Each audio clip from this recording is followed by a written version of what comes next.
What our orbital data shows us, the boost burn raises Dragon's orbit until it's just 10 kilometers lower than the space station, followed soon after by the close co-elliptic burn to place Dragon on orbit roughly co-elliptic with the space station.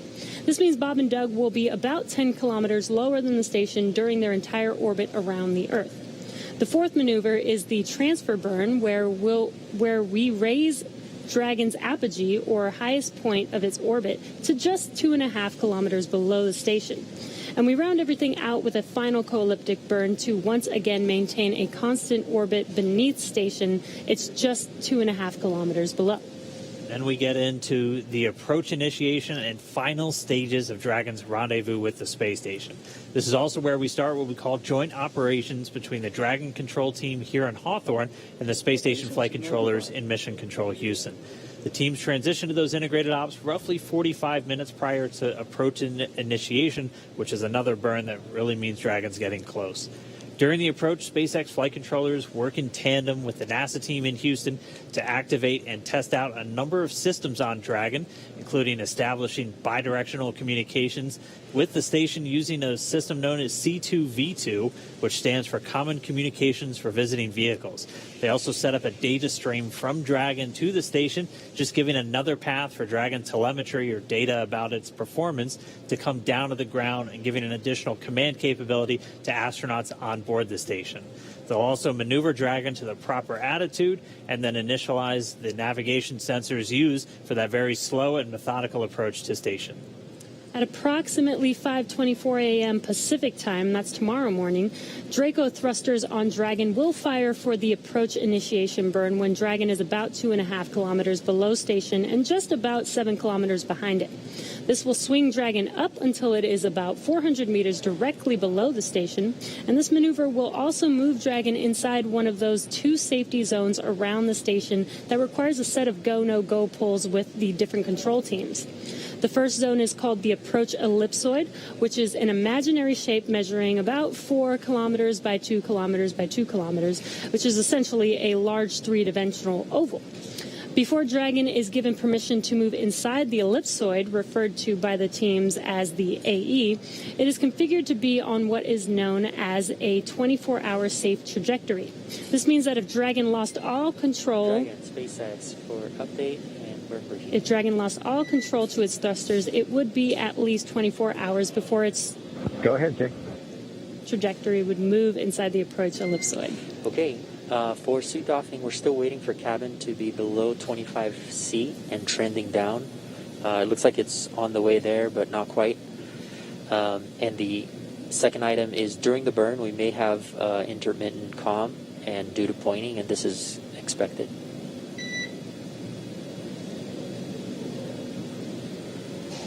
We're just listening. Okay, copy the cabin temp and suit doffing and the intermittent comm during the burn. Good readback, and we are go for the phase burn. Looks like it's in about 12 minutes.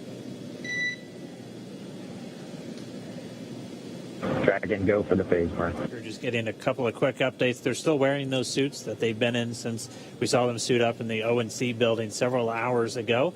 Once temperature just comes down inside the cabin a little bit, they'll get to go to doff or just take their suits off. And you just heard we're less than 12 minutes now from that first burn called the phase burn.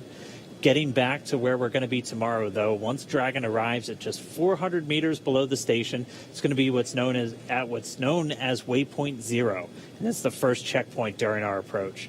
The vehicle can hold at 400 meters, or it can continue on if all the systems check out, and then it'll begin the approach to Waypoint 1. By this point, the teams will do a go, no-go for Dragon to move inside the keep-out sphere. It's another one of those zones around the station, and it's an imaginary sphere with a radius of about 200 meters. It's just another chance to confirm all the guidance, navigation, and control systems are working correctly on Dragon before we move it in really close to station.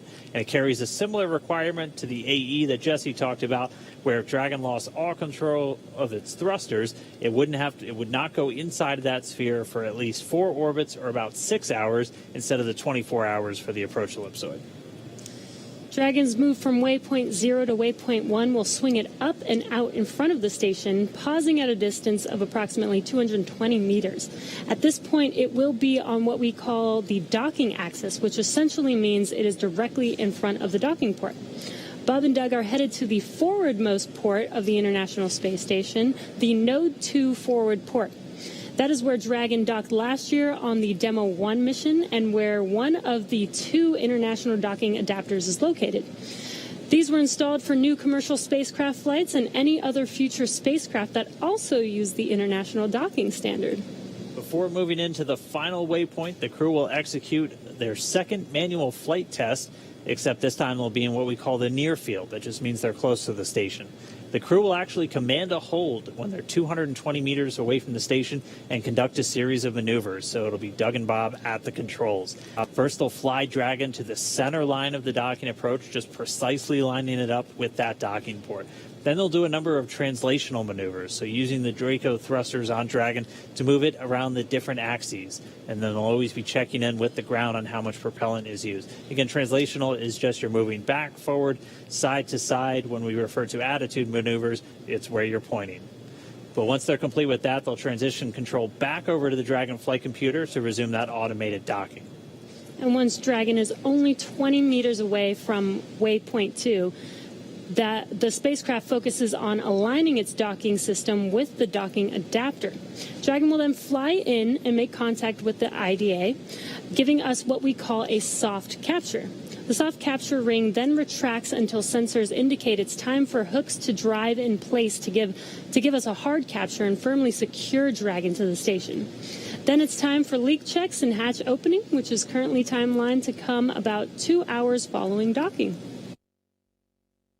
We're going to be here with you the entire way. And again, it's going to be a 2-team effort once Dragon gets really close. So why don't we jump over to Gary, International Space Houston. It's got to be exciting seeing that launch and knowing that they're on the way to you. How's the team doing, Gary?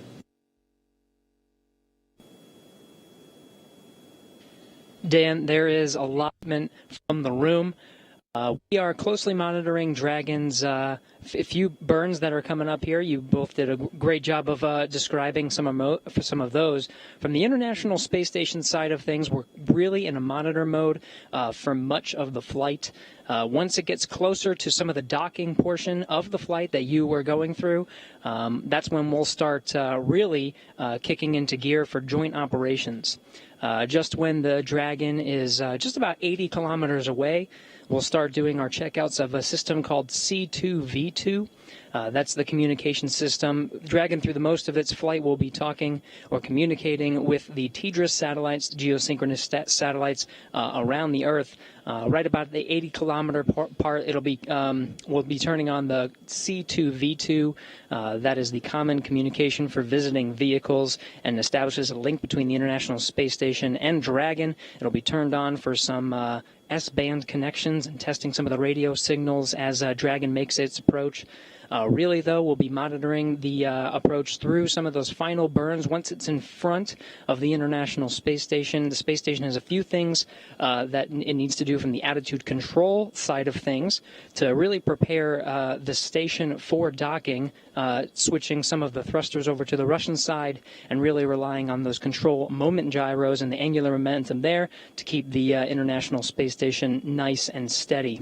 Once it makes its approach, it'll really be up to Bob and Doug to perform those final maneuvers and into docking. Chris Cassidy, though, will be monitoring from the inside. He's got a tool called the RPOP, and he'll be monitoring the approach from the inside of the International Space Station.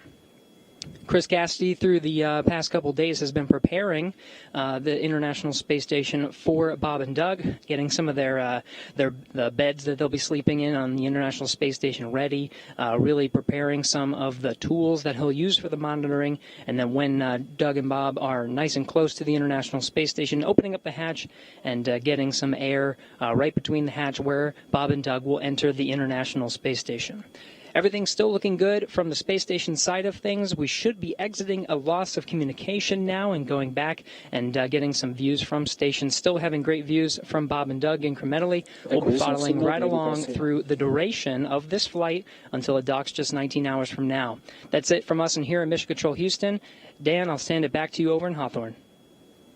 All right. Thank you, Gary. Now joining me here in Hawthorne, though, we'll get her a second to get mic'd up and everything, but SpaceX's Kate Tice, who was with us for Demo 1, we got to do the splashdown together. Now we're going to do kind of that initial flight on orbit with Bob and Doug. So, Kate, thanks for jumping in. Yeah, absolutely. Hi, everyone. I'm Kate Tice. I'm a senior engineer here at SpaceX. Really excited to be joining you for the Demo 2 webcast here with Dan, like he said, in front of mission headquarters here in Hawthorne.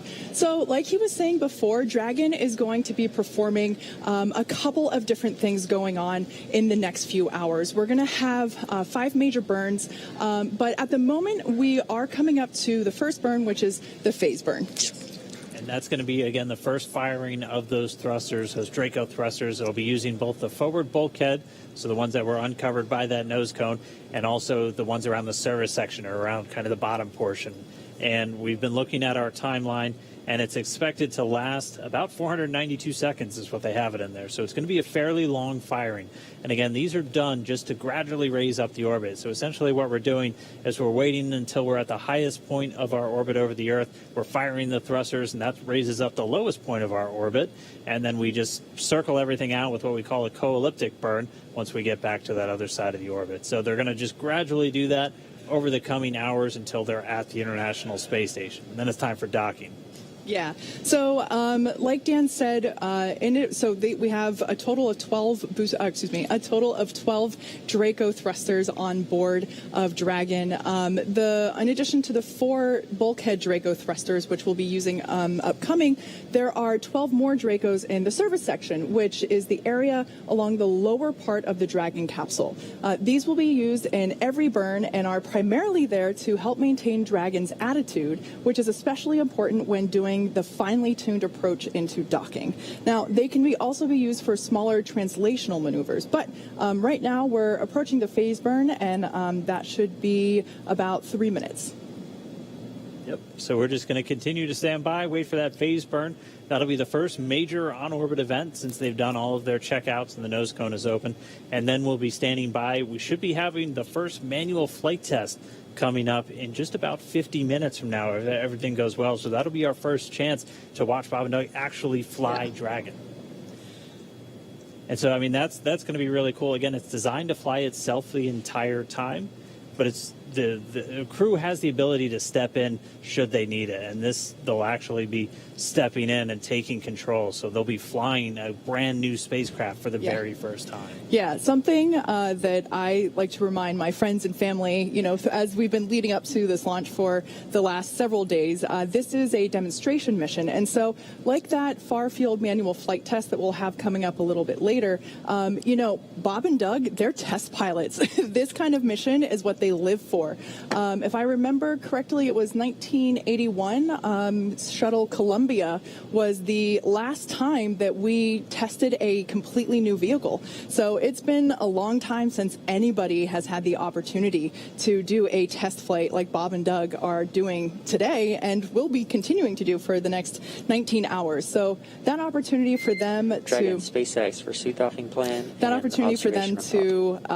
take control of the Dragon capsule, if for some reason that they need to, that is one of the test objectives. Yeah, we're right now, cabin environments are stable. Our plan is to give you the go for suit docking after the phase burn. And we are seeing Draco Orbit 2, Draco 4 is a little bit a low temperature out of family. We're not tracking any immediate concerns, but just wanted to make you aware that we are looking into that.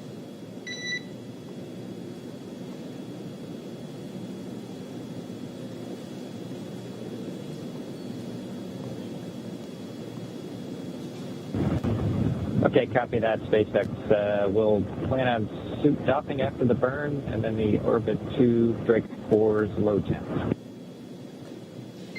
Good readback. All right, So the crew is going to stay in their suits until after this phase burn, which we should be hearing start in just about a minute from now.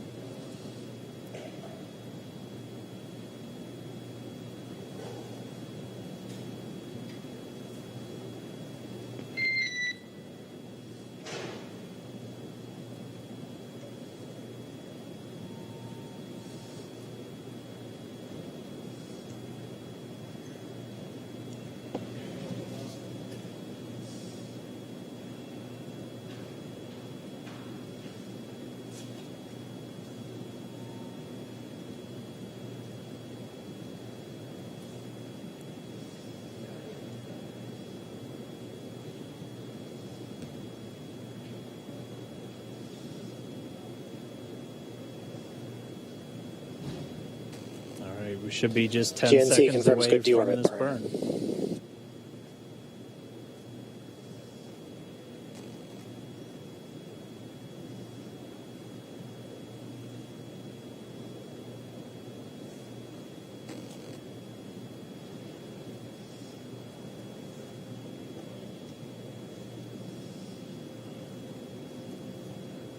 And we have confirmation the first burn is in progress. Again, this is the first of the 5 major maneuvers. This one's called the phase burn, using those forward bulkhead thrusters. So just those 4 Dracos at the very top underneath the nose cone to do these what we call delta V maneuvers. So just big changes in velocity that we're going to do to gradually raise this orbit up over the coming hours. So we're watching some of the screens. We're able to see the burn is in progress. It's expected to last for several minutes. So we'll just keep an ear out, make sure that everything goes well, and then we'll get a report pretty much the same time the crew does on how the burn goes. So we're really just looking for those words, good burn, after it's complete. Like we said, this is the first of 5 major burns that we will be performing over the coming hours. So this is basically the first major step in the free flight of Demo 2. Expected loss of signal, Diego Garcia.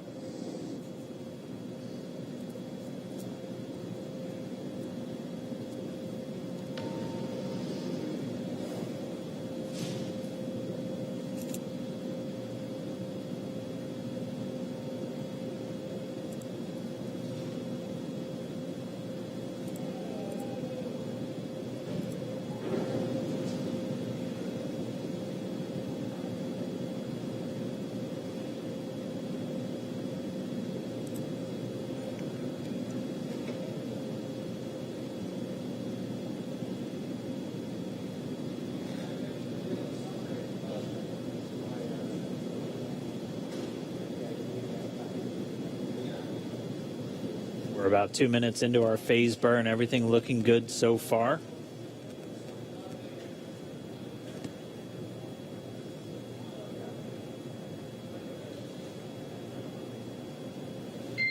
And Dragon SpaceX for awareness, burn is nominal so far. All right, we have confirmation that burn is nominal thus far. We concur. Thank you. And again, Bob and Doug have insight into how this is going the whole way, just through those touchscreen control panel that they have right in front of them, those 3 screens. And when we get video inside the cabin back, hopefully as we're doing that manual flight test, you'll be able to get a really good close-up look at how they kind of have their window into Dragon itself.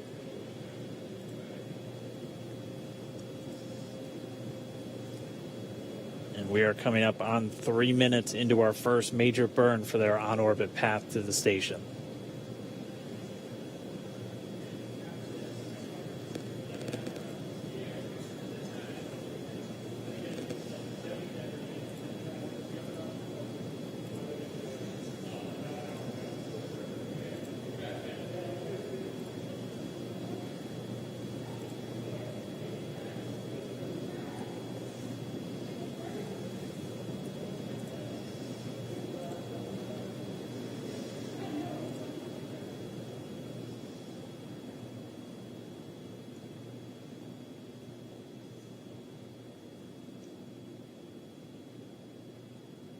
If you're just now joining, we are 3 minutes 45 seconds into the phase burn. This is the first major burn You're getting a look inside of the SpaceX Mission Control Center here in Hawthorne. This is the team that's going to be responsible for looking over Dragon and Bob and Doug on their flight up to the International Space Station.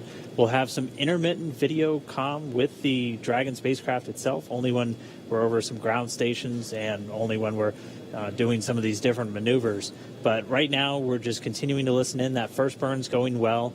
Every single one of these burns is critical to actually making it to the International Space Station. So it seems like a pretty quiet time right now, but I mean, thrusters are firing on the Dragon spacecraft as we speak. They've been doing so for over 4.5 minutes. So we've got a little under 3 minutes to go, I think. Everything's looking good so far.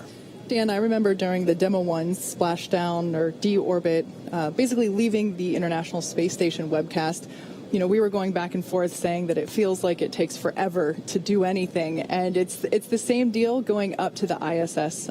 Everything is super controlled, very precise and very exact in terms of timing and adjustments. So like Dan said, this is a critical moment and definitely one of the first exciting events that we have in Dragon as it now is free flying.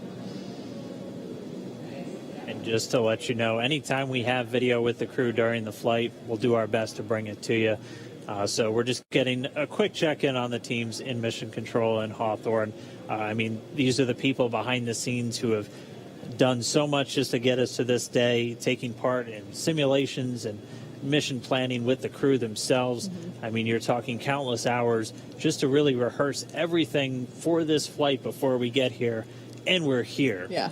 We had that successful launch, which still haven't come down from. That was incredible, and everything has gone smoothly so far. Good initial orbit. The burn started right on time, and it sounds like it's going well so far.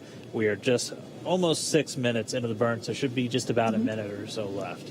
Like you've heard us say many times on today's webcast, prior to launch and after launch, you know, Bob and Doug have rehearsed every single procedure with the SpaceX team for this mission. So everything that they're doing now and have done all day, despite the unfortunate scrub that we had earlier in the week, was just an extra practice test, which was awesome. But you know, it was nothing new for them. They had rehearsed everything, and same goes with this. All of the procedures that we are running through now, and will continue to run through all through the duration of the mission. Bob and Doug have, you know, they are super familiar with what's going to happen and what they're expected to do. And we should be coming up near the end of the phase burn. Again, this is the first in 5. The next major one's going to be the boost burn. That's going to raise their orbit up to just about 10 kilometers below the station itself. And so they're just going to get closer and closer in these incremental steps. And you'll see in this graphic that when they do these burns, it looks like they're kind of doing a little bit of a loop-de-loop. This graph is in relation to the space station itself. So on one axis, the Y, you have how far below you are, and on the X, how far behind the station you still are. It's not perfectly to scale.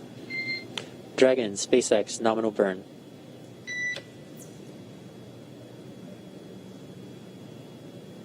Nominal burn.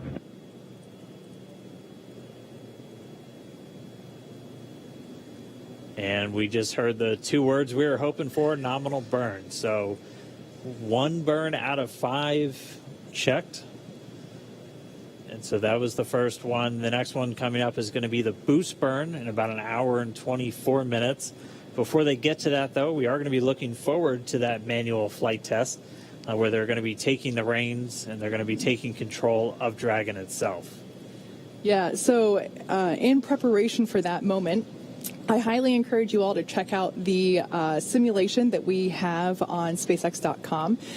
It's actually an awesome opportunity for you to test your own skills at steering. Hey, Dragon, SpaceX, we are disabling cameras, and you are go for suit doffing and on-orbit cabin configuration.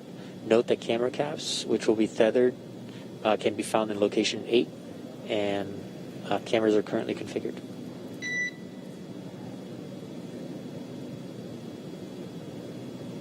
Yeah, so as I was... Okay, Dragon copy, suit doffing in work. We see that the cameras are off, and we can do on-orbit activation. Copy all.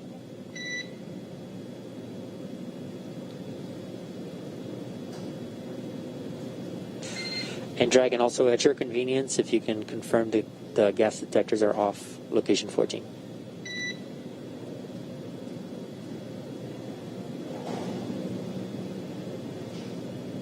Welcome. Okay, so what's going on at this point is Bob and Doug now have the opportunity to take their suits off. This is referred to as doffing, as donning is actually putting the suits on. They'll actually be able to remove those suits at this time, get a little bit more comfortable in the cabin, and they'll be putting those suits back on when they get closer to the International Space Station. And like I was saying before, I highly encourage you all to check out the simulation that we have online where you can test out your skills at steering Dragon and docking it to the International Space Station. That website is iss.sim.spacex.com. And like I said, you can test your own skills at flying Dragon. And Dragon SpaceX, one additional note, no need to reply, but the next burn will be the boost burn. And that's in about 1 hour and 23 minutes per your timeline. All right. Thank you. Yeah, definitely give the Crew Dragon docking demonstration a try. It's a lot of fun. It gives you a pretty good appreciation of just how difficult it is to fly and maneuver in space when you're not just thinking about going forward and backward. You have every axis imaginable that you have to worry about. Took me a couple of tries. I know those first couple I got impatient and flew in way too quickly, and then one time started to spin pretty wildly out of control. So it's probably a good thing I'm down here and they're up there, but it's a lot of fun to check out. Yeah, I was also really surprised at how many levels of control there are and how difficult it is to actually get them all to work in sync at the right speeds. Of everyone that I've spoken to that has tried it out first, it's unanimous. Everyone went too fast the first couple tries. I was the same. Although by my third or fourth try, I'm happy to say that my decades of Star Fox 64 training finally paid off. And I did. I managed to dock to the station after practicing a few times. SpaceX Dragon. Check. And Dragon, you were a little broken, but I did copy you.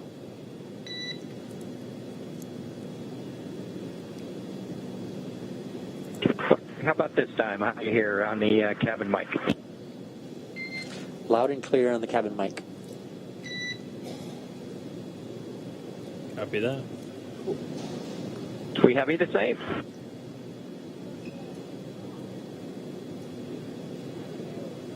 Well, with that first burn nominal and out of the way, the next one coming up in a little over an hour and 20 minutes from now, the next thing we're really going to be looking forward to is this manual free flight. So as we've said quite a bit, Crew Dragon is designed to fly fully autonomous, meaning the spacecraft does all of the navigating and burns to the station all on its own. There are manual override controls, though, on the spacecraft that enables the astronauts to step in, take control should any issues arise. And to test out those controls, Bob and Doug are about to do the first of 2 planned manual maneuvers inside Dragon.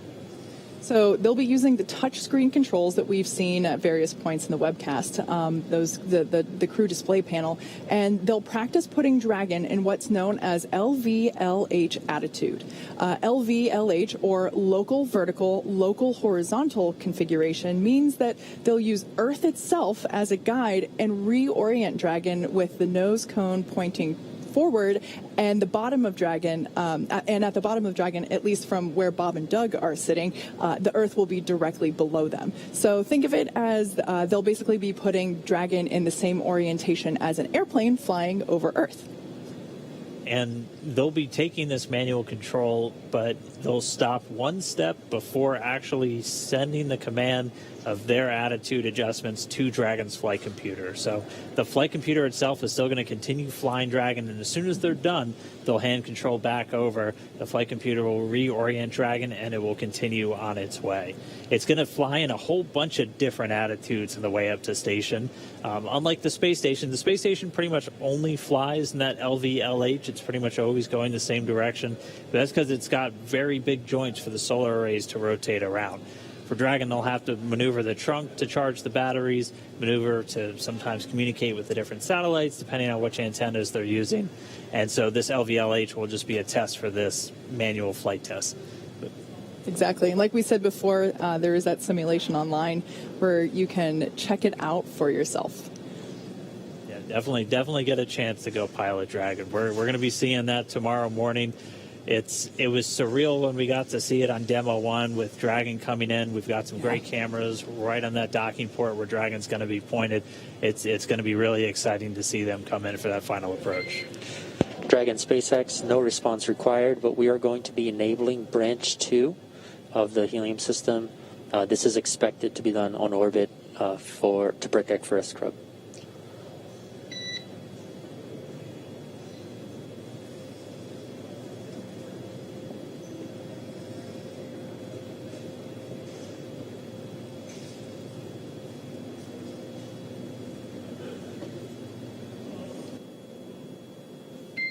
And Dragon SpaceX, this is just clarification. This will get us back into the expected on-orbit config.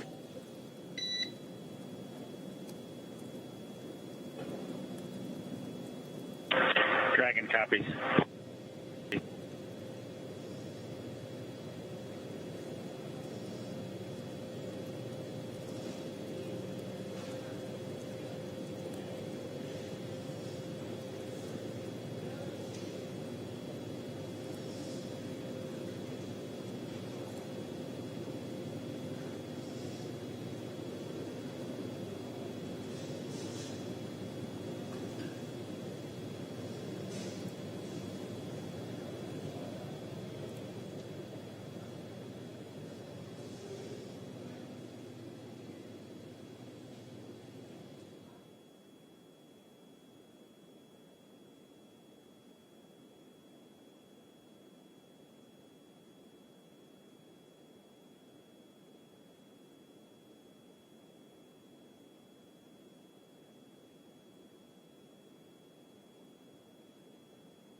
Dragon SpaceX prop reconfiguration is complete and expected.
And if you're just now tuning in, you missed the launch, so you might want to head online and make sure you go back and check that out.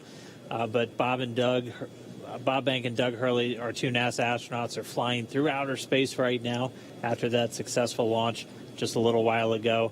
We're going to be bringing you this ground track that you're looking at. You're going to be able to see exactly where Dragon is over planet Earth, and you're going to see a number of different lines, so usually 3 at a time. And so what that is showing is each of those orbits around planet Earth for the Dragon spacecraft. And it looks like it's wavy, but that's because you're taking a globe and then stretching it out flat. And so that's why it looks like, so it is a straight line if you were actually looking at it around the globe. So with that on-time launch, they've already traveled well away from the Kennedy Space Center. They're already downrange, way in excess of 600 miles. But they're going to continue to fly around the planet Earth. They're going to continue to raise their orbit over the next 19 hours. They were successful in doing so with their first burn, the phase burn. That was done. And SpaceX Dragon for suit doffing. We started a timer for the drying of both suits about 4.5 minutes ago, if you guys want to back us up.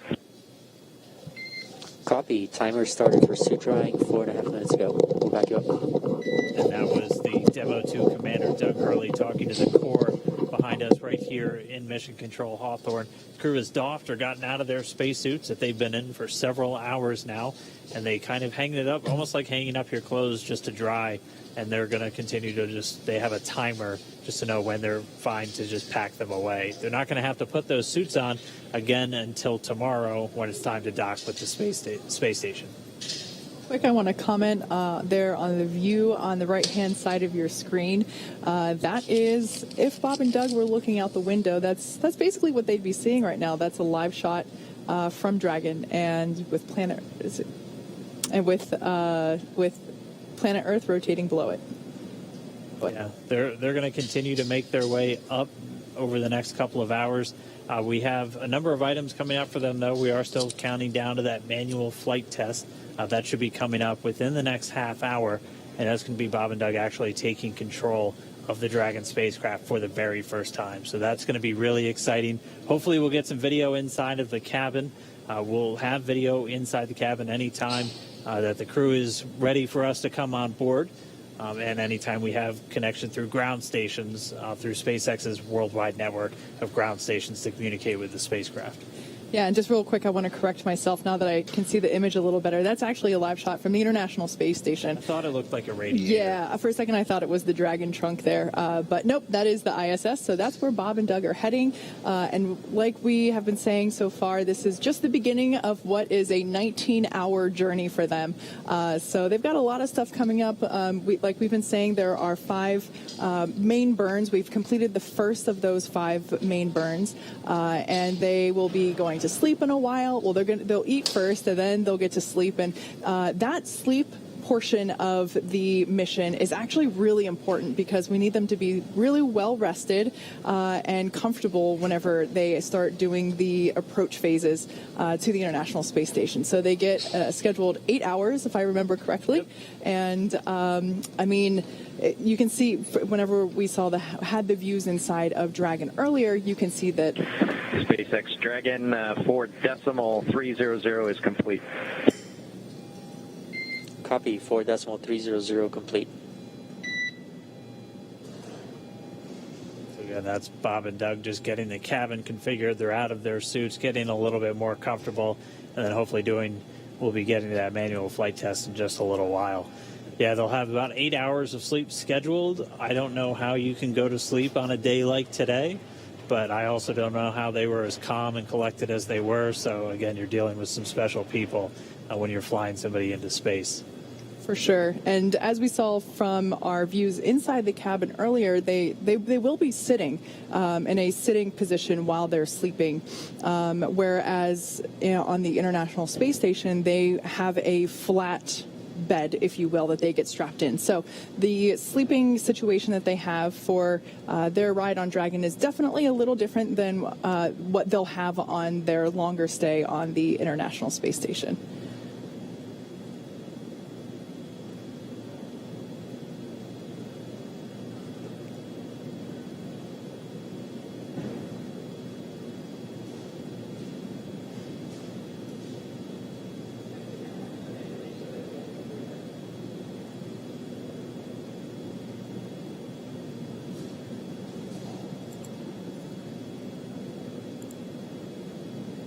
just to walk you through quickly, we're looking live right now from Bob and Doug's destination, the International Space Station.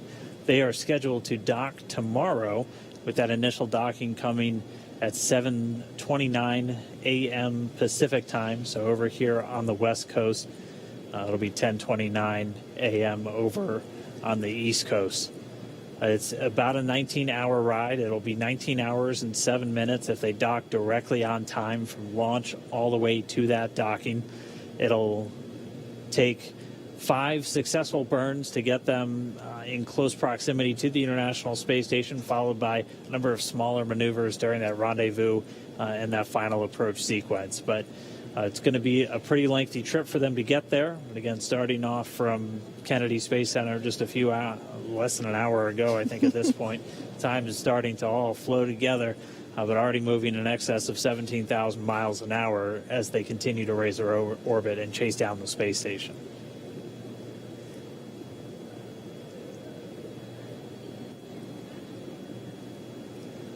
And once they get there, they're going to be joining the Expedition 63 crew already in progress.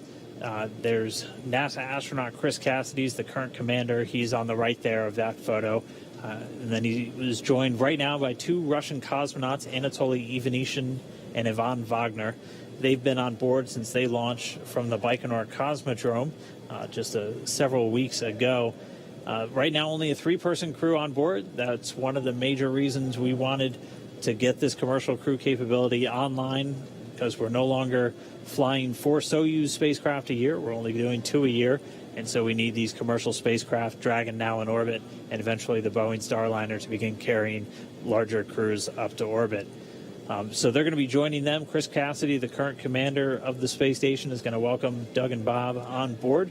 They'll be residing inside what we call the USOS segment. It's kind of the half of the station. Dragon SpaceX for suit drawing, low priority.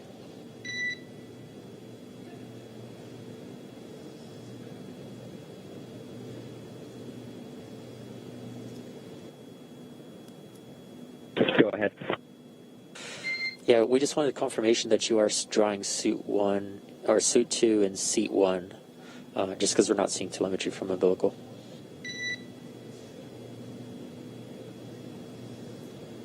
Yeah, that's affirmative. My suit from seat 2 is in seat 1, and it's hooked up, and we've verified airflow. Copy. Thanks.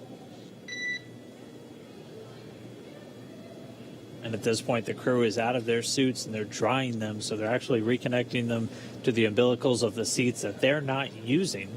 You heard them refer to seats 2 and 1. If you were looking inside the Dragon capsule, it goes seats 1 through 4 from right to left, so it's a little backwards.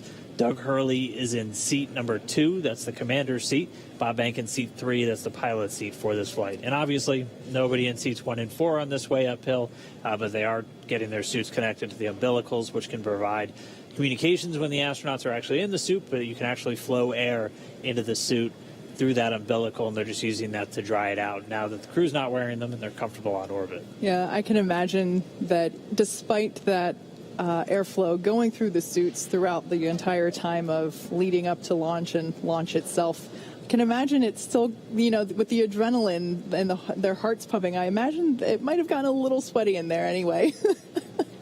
Yeah, doing a little bit kind of like hanging your laundry in space almost, but they're going to be out of these suits for the next several hours. They'll be able to get a little bit more comfortable in the Dragon capsule. They will be wearing them again when it's time to dock, though. We typically have astronauts suit up anytime they're in a dynamic operation, so that's obviously a launch, anytime you're docking or undocking from a spacecraft, and then definitely on that re-entry and landing.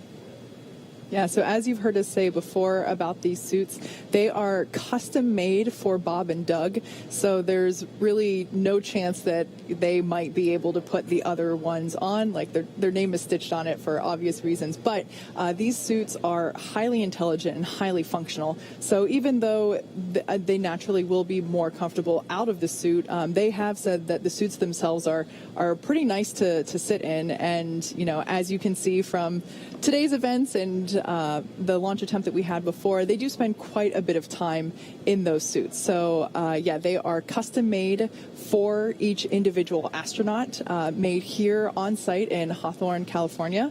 And same building that we build the rocket, and same building that we build the spacecraft. So, pretty cool to see of that piece of hardware itself now in action, finally in Dragon. Yeah, and I mean, we've talked about how the suit is almost like a mini spacecraft itself, and we always say that when we talk about when crew members go out for spacewalks, because that suit is kind of self-contained to have all of the breathing air, things like that, just in case they need it. Specifically for these flight suits on Dragon, they're going to be most needed if you have a depressurization, so just a loss of cabin pressure inside of Dragon. They're able to be in their suits. They can get pressurized nitrox or even pure oxygen if they are depressurized, and their suit will be at a lower pressure, because if you put the suit up all the way to 14 psi, it'd be kind of what we look at when you talk about wearing the large EMU, the great big white suit that we wear for spacewalks. Pressurizing that all the way up to atmospheric pressure would be you in a giant balloon where you probably wouldn't be able to move your arms very easily. So when you're in a suit and it's pressurized, you're typically at a much lower PSI. I'm not sure what the SpaceX suits are at, but our EMUs are at about 4, and then you have to up the oxygen content in what you're breathing just to make sure you're still getting enough, so they'll be able to flow pure oxygen into those suits if required. Yeah, so just as a quick update, in case if you are just joining us, we have obviously lifted off. Bob and Doug are now on their way to the International Space Station, probably about an hour and a half into what will be a 19-hour journey in chasing down the space station. And we are approaching what is known as the Far Field Manual Flight Test. And this is basically the opportunity that they'll have to take back control of the Dragon capsule and just perform the ability to pilot it manually. Dragon is a fully autonomous spacecraft, meaning that it drives itself. It is highly intelligent. The flight computer makes all the calls using all the inputs from the sensors and the data that it receives. And so realistically, this is meant to be a fairly hands-off flight to the International Space Station. But in the event that for some reason Bob and Doug need to, or whichever astronaut is on board Crew Dragon might need to take manual control, the Far Field Manual Flight Test, which we have coming up in just a few minutes actually, is what we will be doing to basically complete the test objective for this mission, saying, yeah, that is absolutely possible to do. Yeah, it's right there in the name. It's a demonstration mission 2, which on demonstration mission 1, we didn't have crew members, but did a lot of tests of Dragon's maneuverability, even testing an abort when we were on that final approach and docking. And so Bob and Doug are really just on board to really put it through the ringer, to put all the systems through and check them out that would require a crew being on board, because this will be that final test before NASA looks to certify SpaceX to begin those regular crewed flights to the space station. So we're talking about those 6-month to year-long missions with crew members living and working in space. And we're looking at doing that later this year, as soon as we're wrapped up with Demo 2, as soon as a month after Bob and Doug return. We'll be looking for that next crew to go up. 3 NASA astronauts and 1 from our partner agency, JAXA, the Japanese Aerospace Exploration Agency. So things aren't slowing down. We're just at the very start of this mission. It's hard to think that we're already thinking forward to the next one this quickly, but that's just the nature of the business right now. Things Absolutely. Are definitely picking up in space. Yeah, as a SpaceX engineer myself, part of my job is to help NASA come in and certify the hardware that we're building. So I have been inside of the capsule that's now in space. I've been inside the capsule that, as Jessica Jensen mentioned earlier in the webcast, earlier this week was just in the Dragon Clean Room, which is down the hallway from us here, which is now in a different building for it to complete high pressure testing. But as someone that has spent the last 5 years working for this mission that we're executing today, it is so surreal to now be performing the parts of testing, of demonstrating with the astronauts. I still remember hearing the comms check on Wednesday of, just pre-flight, making sure that all different the key players in the mission were able to communicate back and forth, as well as to Bob and Doug. And I just got chills whenever I heard that tone of them communicating back and forth to mission control. Yeah, well, it was great to see them get off the ground today, and hopefully we see them in just about 10 minutes or so doing this flight test. So we're going to continue to follow along. Again, we're here for the duration. Dragon, SpaceX for timeline. Hopefully we get a call on how quickly we get that test right here.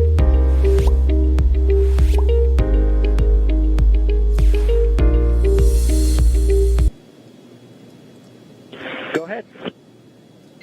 Okay, just for awareness, we have the manual flight demonstration here in about 10 minutes. As soon as that is complete, you have your go to step into your meal 3, and just to be aware that the boost burn is at 2142. So those 3 events are going to be pretty close in succession.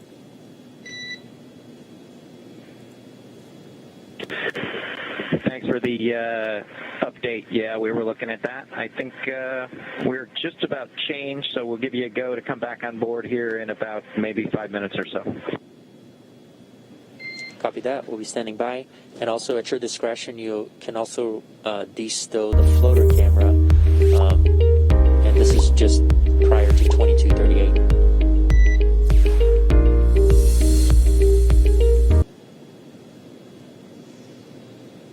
All right, so there you heard it. Copy that. Should be joining Bob and Doug back inside the Dragon capsule in about 5 minutes or so, and then we should be seeing that manual flight test in a little less than 10 minutes from now. The International Space Station right now is flying. Let's get a quick look at the ground track. It's flying over the Pacific Ocean just to the southwest of Mexico, about to swing out over the central part of the United States. At the time of launch, though, it was right over North Carolina and actually passed right over the Cape minutes before flight. And we were able to get a couple of images down from the current Expedition 63 commander, Chris Cassidy. This picture is of that pad, 39A, at the Kennedy Space Center with Bob and Doug still on the launch pad, the rocket still there, taken 2 minutes before the launch. That is and incredible. He was able to send a couple of them down. So eagle eye for Chris Cassidy to snap these. We literally just got these down, so we wanted to share them with everybody. But the space station was flying directly over at the time of launch. We're almost at an hour and a half since launch, and it's already almost gone around the entire planet. Again, it's about to cross over the United States in the next couple of minutes. So that's what they're chasing down, and that's where you can kind of start to appreciate why this might take so long. When something is moving that quickly around planet Earth, it's not as easy as just kind of getting your car and going a couple miles. It takes a lot of energy, which means a lot of fuel, which can mean a lot of time to catch up to another spacecraft already in orbit. Absolutely. And the fact that it is in orbit, the International Space Station in orbit around Earth, is really critical to understand there, because in reality, Bob and Doug are only going 250 miles up.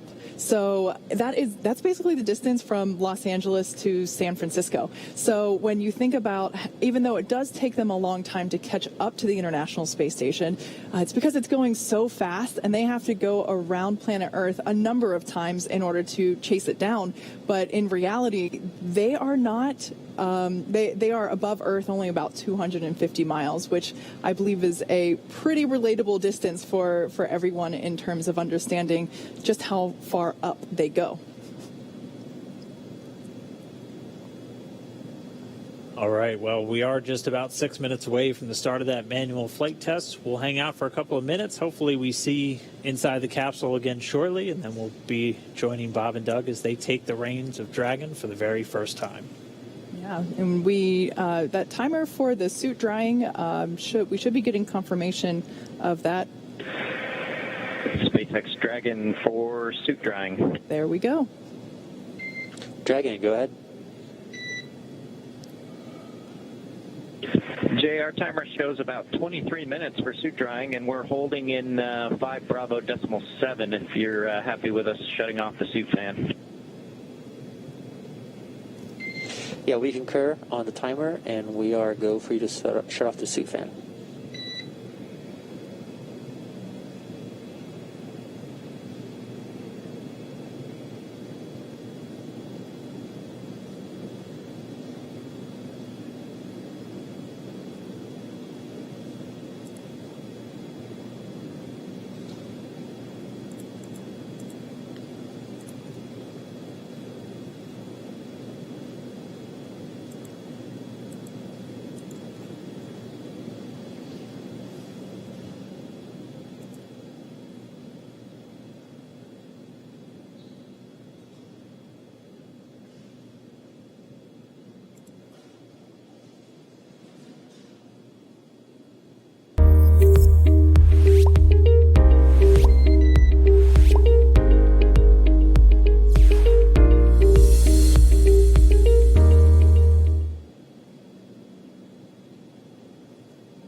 be just about 5 minutes or so from that manual flight test. Again, we're just standing by and hopefully getting those views back inside Dragon with Bob and Doug shortly. If you are just now joining us, we did launch successfully 3:22 p.m. Eastern Time. So it was a flawless ride uphill. We got them right into their initial orbit. We've already done the first of our 5 major burns.